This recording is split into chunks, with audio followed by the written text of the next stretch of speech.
Hey, welcome back to the Ledger. Today's conversation is about the part of business that most people avoid until they are forced to deal with.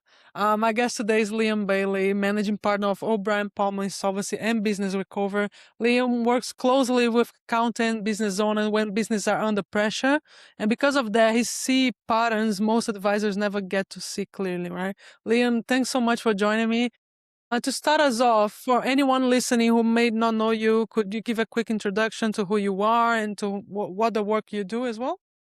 Yeah, thank you. So firstly, thanks for having me on. My name's Liam Bailey. I'm the managing partner of O'Brien Palmer Advisory and Insolvency Management.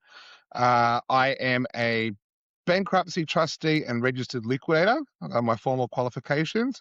And I try to do a lot of work or most of my work in the space of business turnaround and rehabilitation, sometimes which is possible, sometimes which is not, and sometimes all we can do is be here to help people clean up various messes that people find themselves in. We're based in Sydney, but we operate at the moment all along the eastern seaboard. There's no particular reason that for most of the appointments that we take that we need to be on site. Yeah, look, it's a great pleasure to be here today and to talk with you specifically about how bookkeeping in particular has changed and what that looks like from the perspective of an insolvency practitioner, and in terms of how we need to be maintaining records, but also how bookkeepers can protect themselves, and the position that they're in to be able to help their clients confront the reality of their situations, Exactly. which is really critical to their own risk management. Yeah, thank you for that. It was a good overview. So, what curiosity here? What drew you into this line of work originally? Um, I think if you ever see an interview with an insolvency practitioner, the very common thread is that we fell into this work by accident, and found ourselves to be quite suited for it. I think if you ever found somebody that wanted to be a liquidator as they were coming through school, you should probably run away from that person. But nonetheless, I was going to be a lawyer, and I took a job for a while with a startup insolvency firm and found that I really enjoyed the challenges of it because the role is part legal, part accounting, part business, part project management. There's no I love. usual days. There's no long repetitive tasks. It's always different, and I found the ability to work with people and helping them in some really stressful times of their life to be quite rewarding, but also the work to be quite challenging and interesting. Yeah, exactly. I found the same because it's all, helping people sometimes the hard part of their lives. And, sometimes it's successful, sometimes not, but, it's a very important work. That's all. Yeah. You work closely with accountants and advisors across a lot of matters, right? So, from your perspective, at what point do accountants usually come into the picture before a matter reaches you? The analogy that I quite often use is your accountants are the usual first point of contact for a business that is experiencing financial difficulty. So you go and speak to your accountant. Much like if you've got some health issues, you might start by seeing a general practitioner. And then if the general practitioner identifies a major issue, like an accountant might hear when they say, well, you've got solvency issues, you need to speak to an insolvency professional about managing that risk. And then the accountants tend to refer that to us. Specialist. There you go. Yeah. Good. So traditionally, most of our work has come through referrals from professional advisors, whether they be lawyers or accountants.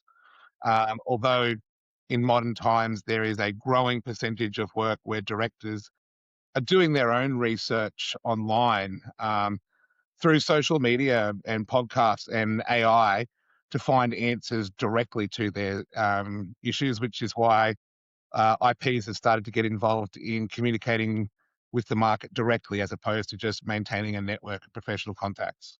Yeah, that's a good point. Especially because people tend to go nowadays people tend to go to AI to, for everything. Yeah. They need to put yourself out there and say, "Come on, come to me. I can help you." Yep. But yeah, Absolutely. And the people who find themselves in financial difficulty will first and foremost usually try to find some answers that doesn't require them to go and talk to people about their problems. Mostly, I think it's got to do a lot with the idea of the shame there you go. Yeah, around definitely. business failure and financial difficulties, and especially in small businesses. People who own their own businesses and run their own businesses have usually set them up. They are invested in those businesses through blood, sweat, and tears. And the concept that that business might be failing isn't just a failure of the business. In a lot of directors' mind, is the concept of it being a personal failure on their behalf, even if the circumstances that have led to the financial difficulty are completely beyond their control. They still feel that it is, tied to their identity. And so too often people don't reach out and ask for help until it's too late Right. because it's awkward or embarrassing to admit that they could use some help. Yeah, was going to be my follow-up question. Like usually like they reach out early, late of, things already escalated at level that they cannot recover, right? But I can It is probably one thing can to do. recover many times, right? Look, you can. And the entire insolvency system is first and foremost designed around saving businesses. Okay. Now, I know that that can seem quite trite, but the earlier that you reach out and seek help, usually means that you've got more resources still available. You haven't, burned off your business. You haven't burned off the goodwill with your employees or your suppliers or your customers. You've got some money still in the bank, and those resources can be used to turn a business around and save it.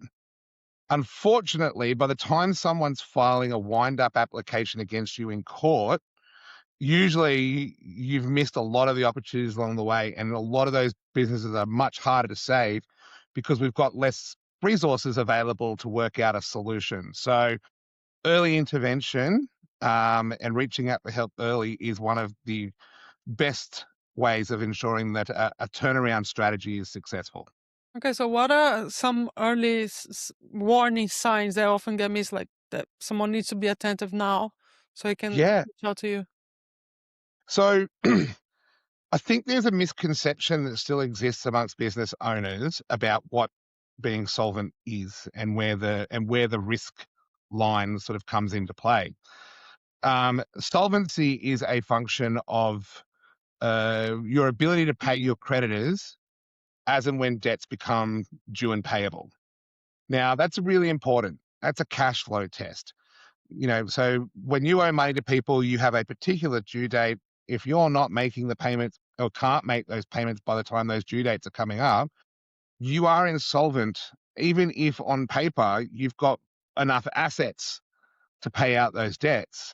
Balance sheet insolvency isn't the test of insolvency. It's not just to have enough assets to meet your liabilities, but it's an ability to use those assets to pay debts on time. So that's a really important consideration.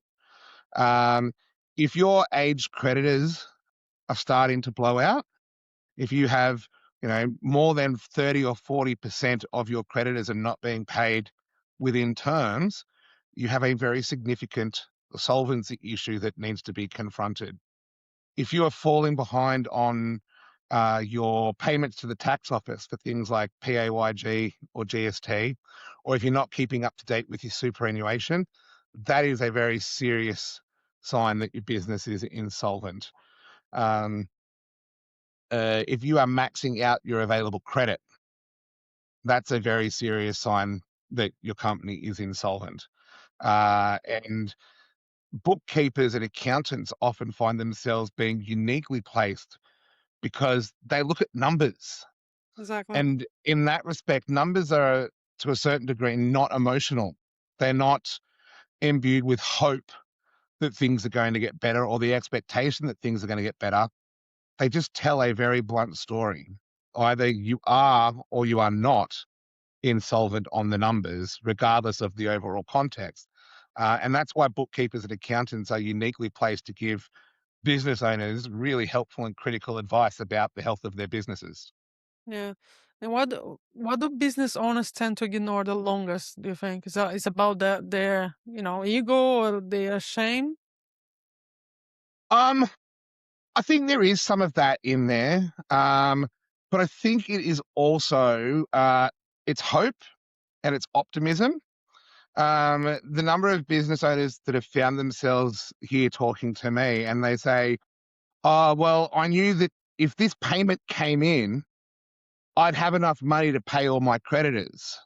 And so I thought it was all going to be okay because that money was going to come in, but then all of a sudden, that person didn't pay me, and the house of cards on which everything was resting comes crashing down because of a missed payment from a customer. Um, I think it is also the idea of, what would you do if the business failed? People have been working in their businesses for a really long time, and if they all of a sudden had to wind up their businesses, what would they do? Um, they have to go and potentially get a job working for somebody else. They might need to start again from scratch. There might be some significant consequences in their personal financial situation to do with, finance for mortgages or lease vehicles where they have to look at a new reality and confront that situations. And sometimes that is all just too hard and too much to deal with. But I try and tell people who do run their businesses to look at it objectively. If your business can't afford to pay its creditors, then it can't afford to pay you. And are you really going to continue working in a business that can't afford to pay you? Because that seems like the opposite of a good idea. Not only are you getting further behind by not paying your creditors, but you're not making money in a situation where you could be doing something with your time that will actually generate money for you and your family. So putting your head in the sand and avoiding that reality is a really bad idea on every level. And this happens a lot, right? I see that a lot. The people just don't want to see it. They hide it. Yeah. That's Yeah, painful. it Yeah, and I is. think like accountants, as you said, bookkeepers are in a strategic position there, right? Like, and from what you see, where do accountants unintentionally fall short when clients are under pressure? I think accountants can, from time to time, be unwilling to challenge the opinions of their clients. If you're going to tell one of your clients that they are at risk of trading whilst insolvent, then you risk alienating somebody that doesn't want to hear the bad news, um, and someone who might want to take their business elsewhere rather than continue with you. Um, I think that that is unfortunately a very significant reality of the situation. But um, if accountants were able to have a frank and honest communications with their clients, they would be integral in saving businesses as opposed to, you know, watching them as they slide into liquidation and ceasing to exist. It's about the hard questions, the hard conversations, right? Yeah, they tend to be avoided. Wow.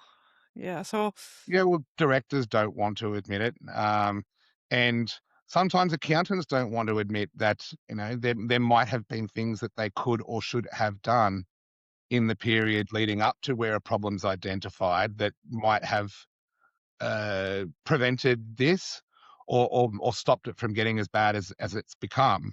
But um, for everybody involved, avoiding the reality of the situation is a bad idea. And let me hasten to assure you that in the great majority of businesses that end up in liquidation, they end up going into liquidation at a time that they also owe money to their accountants for unpaid accounting fees. oh, So yeah. again, which is quite remarkable to me. You'd think that accountants having all the evidence before them would be able to see the writing on the wall that they were at risk of losing out on Yeah. monies owed to them. That's a tricky point of view. Yeah. So like, let's see, like, do you see the difference between businesses that had like regular check-ins with their accountants versus those that only like spoke once a year at the time of the, probably they'll have more, information up front. Yeah, look, if you have a regular conversation and a regular communication with your accountants, and your accountants are more than just somebody who is filling out your BASs and submitting them on your behalf, but they are advisors, um, and you have some respect for the fact that these are people who have studied, um, and worked in businesses for a long period of time. And they do provide a valuable service to making sure that your business is run efficiently and complies with all the regulations, but also that you are trading in a manner that avoids personal exposure for things like director penalty notices, insolvent trading, help you structure your business and structure your assets in a way that protects them to the maximum extent possible. You know, they are a real value add to a business. And unfortunately, when directors find themselves struggling financially, quite often one of the first things that they do is terminate or reduce the amount of advice and financial assistance that they're obtaining from their financial advisors or business advisors and accountants at a time where that advice is more critical than ever. Is the most valuable, yeah. Yeah. Interesting. Yeah, so yeah. So from your side, like, do you notice a difference when business and firms have like regular reporting, clear documentation, consistent file notes versus like more structure and systems, right? Versus when things are more like informal. So probably Yeah, they'll have more control about what's happening.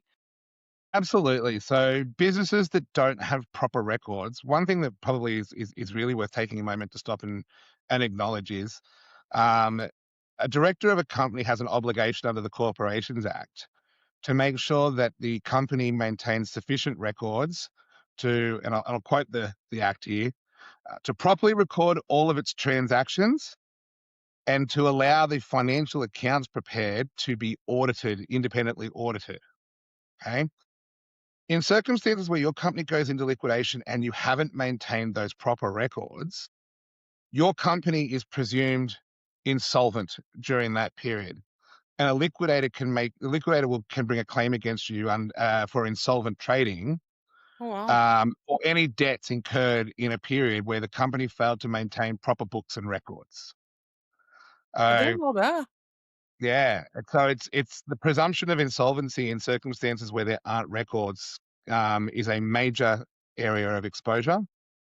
And lots of directors think that, oh well, I have accountants, that's on them, and it's not. You as the director have the responsibility to make sure that your accountants and bookkeepers are doing the job required because you're the one with the positive legal duty. Now, the other thing that we've seen over the last decade is that as we get greater reliance on electronic accounting packages and online accounting packages like Xero and MYOB Online, is that, if you maintain those sorts of electronic accounts, that's enough. But that is also not correct.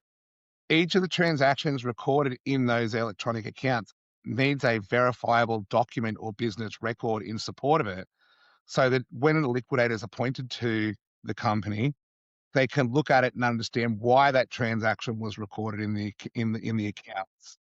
So, yeah, a lot of people don't understand what that obligation on them as a director is, and That's really good to therefore, know. when the company ends up in liquidation, they find themselves unknowingly significantly exposed. Yeah. Interesting. Yeah, yeah, I didn't know that. Look at that. Interesting. So So yeah, it's a really great idea that obviously for you're, regularly making sure that your electronic accounts are reconciled to your bank accounts, that all of your payments to suppliers or to the tax office have a record attached to the payment in your electronic systems showing what the invoice was that was paid, or how the tax liability was calculated, or even just enough records to your employment HR files to show why employees were being paid what they were and how their entitlements were accruing. Because simply recording it in an electronic accounting package isn't sufficient to meet your obligations and duties as a director. Um, nor is it potentially enough that your accountants and bookkeepers who are doing the work for you are meeting their obligations to you. Because if you're paying them to do the job, then you want to make sure that they're doing it to a They're doing, standard that protects you. yeah. Yeah, that's really good to note everything down so you can do properly from the get-go. So one thing that I think doesn't get talked about openly is like risks for the accounting firm itself, right? So from what you see, what can accountants do better to protect themselves while still doing like the right thing for the clients, right? That's the important thing as well. So, to a certain extent, I think a lot of accountants think that as long as once a year they get the declaration from the owner of the business in their capacity as a director, the director signs up and says, "Yep, I'm satisfied that the company's solvent." And we're required as directors of companies to make that declaration to ASIC on an annual basis. And therefore, if the accountant has obtained that resolution and that's part of their job for you, they think that they are satisfied. But I have been involved in numerous situations where the director has said, "Well, I made that resolution because my accountant told me that I was." And it becomes a circular conversation. The accountant says they signed a declaration that they were happy they were paying all their debts, so therefore I thought I was fine. And the director says, "I thought I was fine because my accountant would have told me if I was insolvent." Um, I think you're preparing financial accounts for the business. You have enough information to very quickly run a solvency, pre-solvency, a pre-insolvency, or a solvency health check on your client's businesses based on the financial accounts that they give you every year. And if it ticks off a couple of the boxes where there are some warning signs of insolvency, keep a file note of the conversation that you had with the client that says, we've identified some things that we think you need to be aware of as potential risk of insolvency. And we would like to have that conversation with you. If the director says, or the business owner says, "Thanks, but no thanks," well, you've brought it to their attention and they have declined to take you up on the opportunity for a further discussion. You've probably discharged your duty there. I'm not a lawyer and on all but I think that goes a long way to it in saying is that you try to talk to them and they put their head in the sand. A file note, contemporaneous file note on your accounts of what you've identified and tried to do to bring issues that you've Recorded, identified to yeah. client attention is extremely valuable in protecting yourselves against any sort of allegations that you've been negligent as an accountant. And that's really good advice. So if like accounting and bookkeeping firm owner is listening to this and wants to do like one thing better after today's conversation, what would you suggest they focus on? I would suggest that in terms of protecting yourself, I think it is a big thing. I think it is likely becoming a bigger issue.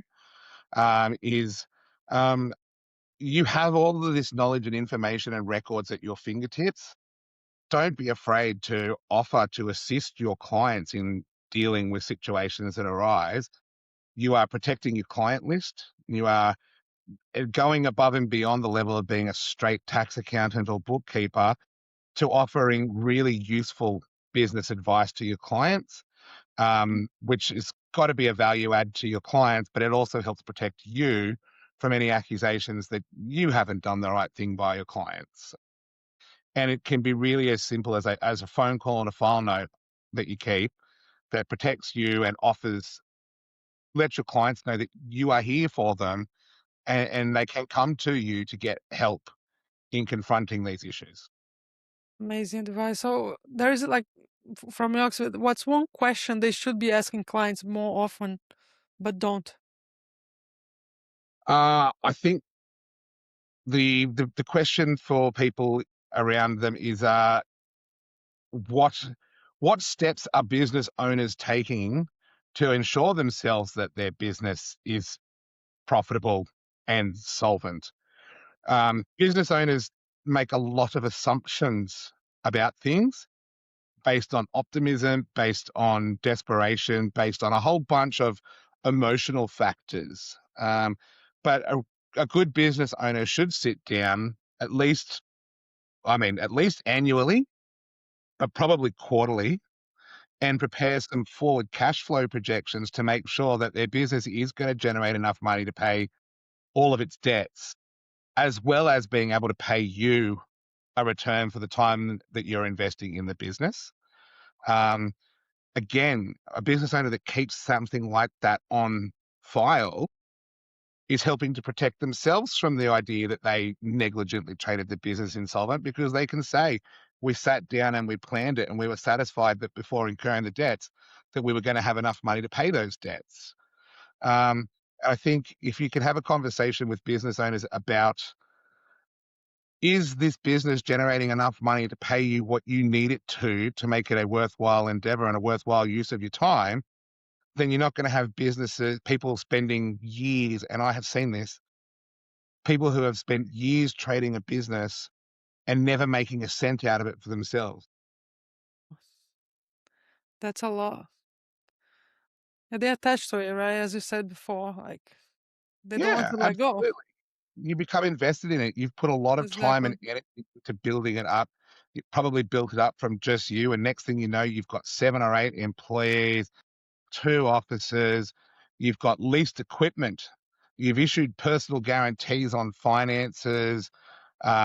It's now connected to your ability to pay your kids' school fees and the Exactly. mortgage on the house. And if you don't stay on top of these things, when the business fails, so many things fall off the radar as well. Like you no longer can afford your finance, or the business finance might be cross collateralized against the mortgage on your home.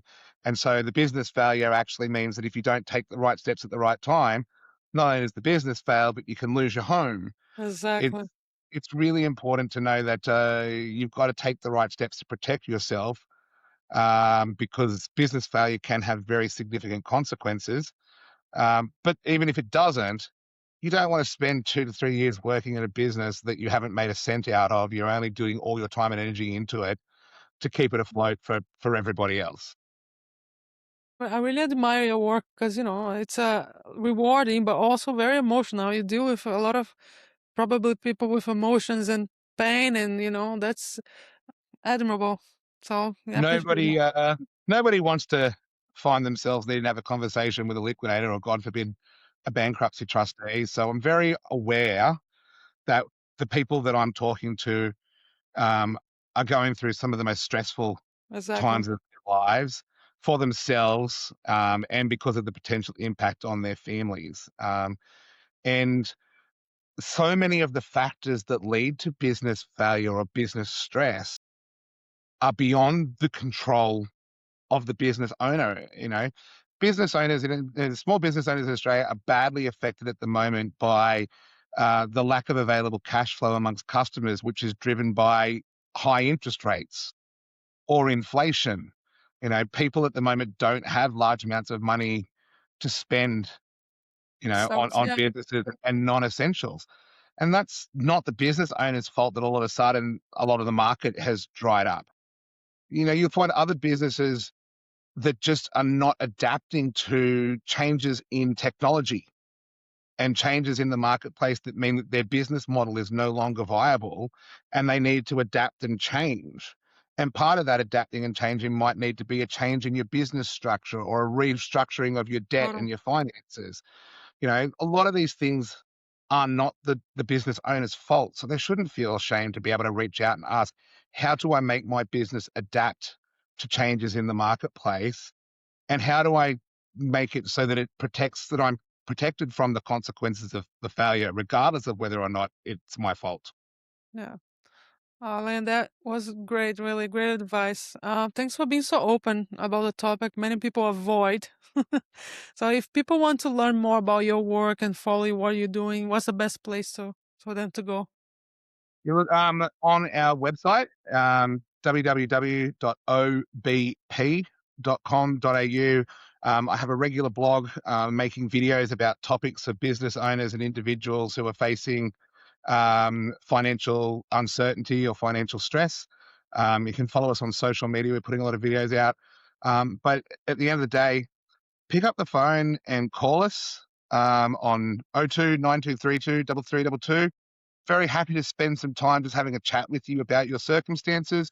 Maybe we can help you through a formal insolvency appointment for restructuring.